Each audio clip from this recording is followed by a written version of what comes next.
और अब हम आपको राजधानी में साल 2023 के अब तक के सबसे बड़े जमीन घोटाले की परत दर परत खुलासे करने वाली खबर दिखाने जा रहे हैं, जिसमें भूमाफियाओं ने जिंदा आदमी का डेथ सर्टिफिकेट और फर्जी वसीयतनामा तैयार किया और बेशकीमती जमीन को भूमाफियाओं ने कौड़ियों में बेचकर बड़ा फर्जीवाड़ा कर दिया। रिपोर्ट देखिए।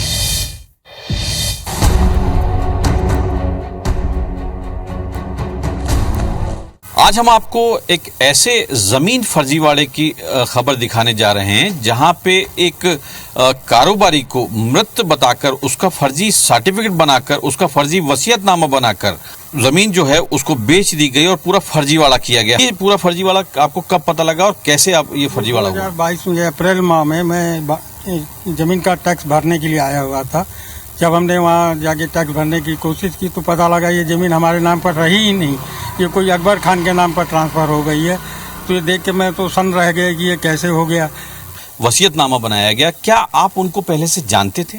मैं कभी उन लोगों से, जब से मैंने ज़मीन ली है 83 में ज़मीन ली थी मैंने, उससे आज तक मैं तीनों आज किसी को नहीं पहचानता। इन तीनों में न कुंती नायक से, न गंगा राय से और न ही प्रणीत साहू से मैं न कभी मिला हूँ, न वो लोग कभी मेरे को मिले हैं, न मैं उनको कभी जानता। मैं पहली बार इनका कागज में नाम पढ़ा तो मैं सन्न रह गया।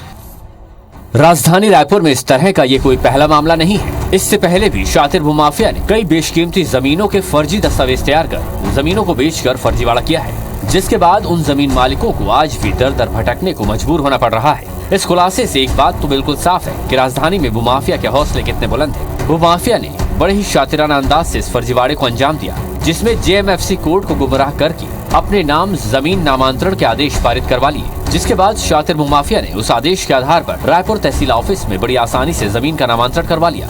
ऐसे में तहसील ऑफिस के सिस्टम पर भी कई सवाल खड़े होते हैं, जिनमें क्या तहसील ऑफिस ने कारोबारी का मृत्यु प्रमाण पत्र और वसीयतनामा की जांच करवाई? क्या अधिकारियों ने मृतक कारोबारी और आरोपियों से संबंध की जानकारी ली? क्या नामांतरण से पूर्व समाचार पत्र में पब्लिक प्रकाशन करवाया गया? पीड़ित कारोबारी की लिखित शिकायत पर तहसील कार्यालय ने क्या एक्शन लिया? मृत्यु प्रमाण पत्र वसीयतनामा क्यों पेश नहीं कर पा रहा है तहसील ऑफिस? फिलहाल पुलिस ने कुंती नायक, गंगा राय और प्रवीण साहू और उनके साथियों के खिलाफ सरकारी दस्तावेजों में फर्जीवाड़ा और एक राय होकर साजिश रचने की धाराओं में एफआईआर दर्ज कर तलाश कर रही है।